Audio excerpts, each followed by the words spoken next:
Saya ingin bertanya terlebih dahulu kepada Pak Dr. Deking Gadas, apakah Pak Dr. Deking Gadas menguasai bahasa Ibrani dan bahasa Yunani? Pak Dr. Deking Gadas, apakah Pak Dr. Deking Gadas menguasai bahasa Ibrani dan bahasa Yunani? Saya bahasa Ibrani dan bahasa Yunani. Oleh karenanya tadi saya mengatakan Pak Deking Gadas menguasai bahasa Ibrani tidak. Kalau bisa, saya mau belajar kepada Pak Deking Gadas. Hen abdi etma. Etma itu semula katanya adalah alef, ya, het, mem, dalet, Ahmad. Akan tetapi menjadi hen abdi, ya, etma. Harusnya hen abdi Ahmad bau bahiri reseteh di dalam. Nah, ini ayat berkorelasi dengan nubuatan yang disampaikan Yesus. Ya, silahkan Anda menjaga yang bahasa Ibrani yang saya tadikan itu, yang saya tadi ucapkan itu, ya, ke situ saya akan kembali kepada Matius 21 ayat ke-42, ya. Batu penjuru, ya, di dalam bahasa Ibrani adalah finah, kalau dalam bahasa Arab adalah labinah, ya. Labinah, batu penjuru. Di dalam sebuah hadis yang sahih, Rasulullah Shallallahu alaihi wasallam ya mengilustrasikan tentang dirinya, ya. Perumpamaanku dengan nabi-nabi sebelumku adalah seperti seseorang yang membangun rumah yang indah, ya. Kemudian orang-orang mengitari rumah tersebut seraya berkata, alangkah indah sekali rumah ini, ya. Akan tetapi kok ada batu bata yang kosong. Andaikan batu bata yang kosong ini, dinding yang kosong ini diisi oleh labinah atau finah dalam bahasa Ibrani itu, kata Rasulullah SAW, akulah labinah itu, aku. Pertanyaan Pak Nandar tentang penguasaan akan bahasa Ibrani dan Yunani itu tidak relevan dengan materi debat ini. Sebab saya juga tidak melihat ada skill dan pengetahuan yang layak disebut sebagai pengetahuan akademik akan bahasa asli Alkitab dari pihak Pak Nandar. Yang Pak Nandar lakukan hanya menghafal kata bahasa Ibrani, dan menghafal kata dan atau kalimat bahasa Ibrani itu tidak membuktikan orang bisa bahasa Ibrani atau bisa bahasa Yunani. Jadi jangan mengemukakan sesuatu yang tidak relevan dengan perdebatan ini. Kemudian Pak Nandar salah. Tadi ngaku-ngaku bisa bahasa Ibrani, tapi salah mengidentifikasi kata bahasa. Dia menyebutnya bina, padahal kata bahasa Ibrani untuk batu itu eben.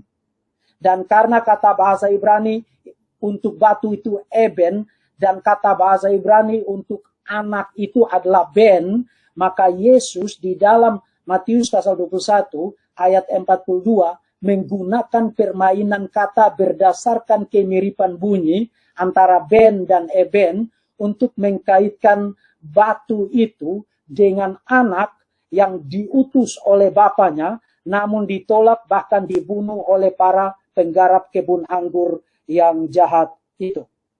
Jadi Pak Nandar belum membuktikan apa-apa mengenai nubuat akan Muhammad di dalam Matius pasal 21 ayat 42 ayat 43. Akan saya bertanya, Pak Deki bisa bahasa Ibrani atau tidak?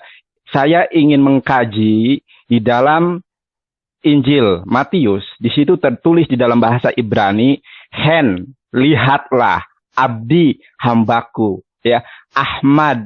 Akan tetapi di situ ada sebuah distorsi begitu, ya, menjadi etma, ya. Akan tetapi kalau kita melihat ayat ini keseluruhan, maka akan terlihat jelas bahwa ini adalah Nabi Muhammad SAW, ya. Hen abdi Ahmad bau basyiri rasyateh, ya. Artinya, ya, karena tidak bisa bahasa Ibrani, mari kita mengkaji terjemahan, salam terjemahan. Lihatlah, ya, korelasi dengan Yesaya 42. Lihatlah, ya, itu hambaku yang kupegang, ya. Kalau di situ gak diganti menjadi etma karena alef, het, mem, dalet, maka lihatlah hambaku yang hambaku Ahmad orang mengemukakan premis-premis red herring dan mengemukakan teks-teks yang tidak relevan dengan perdebatan ini. Bahkan Pak Nandar sudah melupakan topik debat dan lari kemudian loncat ke sana kemari, kemudian berdansa di sekeliling panggung tapi tidak naik ke atas panggung tempat di mana dia harus berdansa. Dia bicara tentang Yesaya pasal 42 ayat 1 sampai 4. Tidak ada relevansi teks itu dengan Matius pasal 21 ayat 42, ayat 43 yang hendak digunakan Pak Nandar untuk membuktikan kenabian Muhammad. Dia bicara tentang Matius pasal 12 ayat 18, sekali lagi tidak relevan dengan teks proof teks yang dia jadikan acuan untuk membuktikan kenabian Muhammad. Dan itu sekali lagi saya ingatkan Pak Nandar, pertanyaan mengenai keterampilan penguasaan akan bahasa Ibrani, bahasa Yunani tidak relevan di sini. Sebab saya tidak melihat kemampuan Pak Nandar menguasai bahasa Ibrani dan bahasa Yunani. Pak Nandar itu kan hanya menghafal. Penguasaan bahasa Ibrani dan Yunani itu lebih daripada sekadar menghafal. Kalau saya minta Pak Nandar sekarang parsing kata-kata bahasa Ibrani yang Pak Nandar kutip tadi, Pak Nandar pasti tidak bisa jawab. Bahkan parsing itu apa saja, Pak Nandar tidak paham apa itu parsing.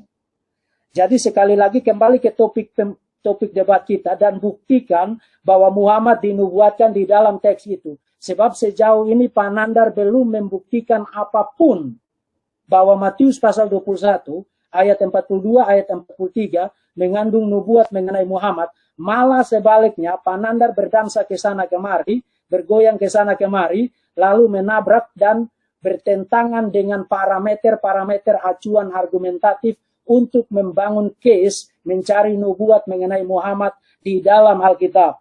Jadi semakin Pak Nandar berupaya ke sana kemari, Pak Nandar semakin membuktikan bahwa Pak Nandar telah murtad dari Islam malam hari ini.